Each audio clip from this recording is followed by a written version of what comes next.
अस्सलामुअलैकुम dear students, I hope you all are fine. Previously हम लोगों ने पढ़ा पंक्चुएशंस में कैपिटल लेटर्स कहाँ यूज़ होंगे और फुल स्टॉप कहाँ यूज़ होगा। Now we are going to start comma. Comma कहाँ कहाँ यूज़ हो सकता है या होना चाहिए according to the grammar.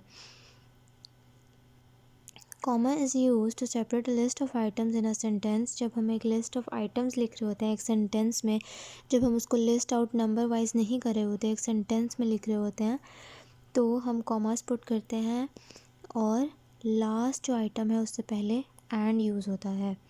For example, fish, a chicken, comma some beef and some prawns. अगर प्रॉन्स के बाद भी कोई चीज़ होती, फॉर एग्ज़ाम्पल मटन, तो आप लिखते a fish, comma a chicken, comma some beef, comma prawns and mutton. Last जो चॉइस बच जाती है, लास्ट ऑफ द लिस्ट के पहले एंड आएगा, उससे पहले तमाम जो लिस्ट है उसमें कॉमा यूज़ होता है। उसके अलावा जो है वो कॉमा कहाँ पर यूज़ होता है, कॉमा यूज़ होता है कि जहाँ पर आप जो है डायरेक्टली एड्रेस करें हों, मतलब कि डायरेक्टली बुलाया जा रहा हो सेंटेंस में। The comma is use in direct address, जहाँ पर डायरेक्टली बात हो रही हो, डायरेक्टली बुलाया जा रहा हो, वहाँ पर भी कॉमा इस्तेमाल किया जाता है। For example, Jane, comma I found the book you wanted. अब वो जेन को बुला रही है, फिर कॉमा आया और फिर उसने वो बात की जो वो जेन से करना चाहती थी। आफ्टर दैट फुल स्टॉप, ये सेंटेंस ख़त्म हो गया।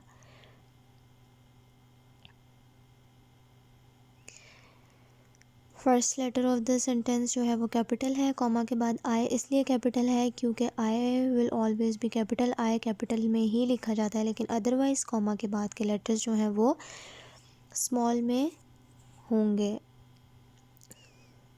For example, here, a chicken, is in small letters. Next है कि कॉमा यूज़ होता है to separate a series of actions in a sentence, कि अगर एक से ज़्यादा एक्शंस हैं सेंटेंस में तो उनको अलग करने के लिए, उनको सेपरेट करने के लिए भी कॉमा यूज़ किया जाता है। For example, Roy walk up, comma take a shower, comma ate breakfast and went to school, full stop.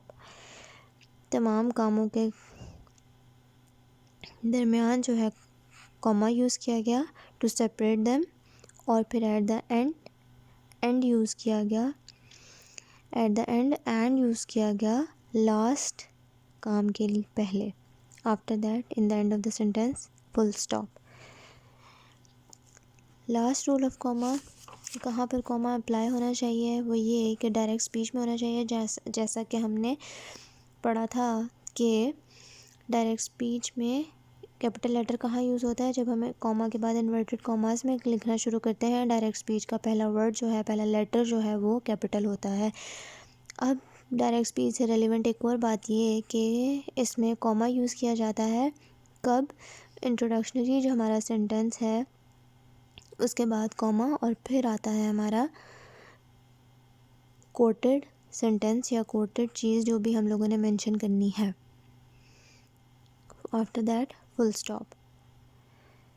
Comma is use to separate clauses. Comma जो है वो क्लॉज को भी सेपरेट करने के लिए यूज़ किया जाता है। क्लॉज होते हैं वो सेंटेंस जिनमें अपना वर्ब और सब्जेक्ट होता है। After playing football Jacob was exhausted. दो बातों को जोड़ने के लिए एंड जहाँ पर नहीं लग सकता था या सूटेबल नहीं था, उनको जोड़ने के लिए जब कॉमा यूज़ किया जाता है। When I have finished dinner, I will watch television. जब मैं अपना खाना खा लूँगा मैं टेलीविज़न देखूँगा। आज भी आप लोग जो है बैक एक्सरसाइज नहीं कर सकते क्योंकि हमारा अभी कंप्लीट नहीं हुआ। After completing all of your chapter completely तभी आप एक्सरसाइजेस की सॉल्व कर सकोगे। तब तक के लिए आप लोगों को एप्लीकेशन भेजी गई है आज पिक्चर, तो आप उसको नोट डाउन करो, रीड इट आउट। उसमें कोई भी डिफ़िकल्ट वर्ड नहीं है, उसको अपनी नोटबुक्स पे राइट डाउन करो बगैर किसी मिस्टेक के। कोई किसी किस्म की मिस्टेक अगर आपको लगता है तो आप मुझे कांटेक्ट कर सकते हो any time on WhatsApp messages और वॉइस नोट्स। अपनी नोटबुक्स को कंप्लीट रखें। आज के लिए इतना ही है। चैप्टर हम कल इंशाल्लाह कंप्लीट करेंगे। और फिर हमारा ग्रामर बुक कंप्लीट हो जाएगा। उसके बाद आपको लेक्चर्स जो हैं प्रीवियस लेक्चर्स की रिवीजन के तौर पर भेजे जाएंगे। आपने रिवीजन करनी है और प्रिपरेशन रखनी है, उनको याद करना है। Meet you in the next meeting. Complete your notebooks, write down the application और योर नोटबुक। Take care. अल्लाह हाफिज़।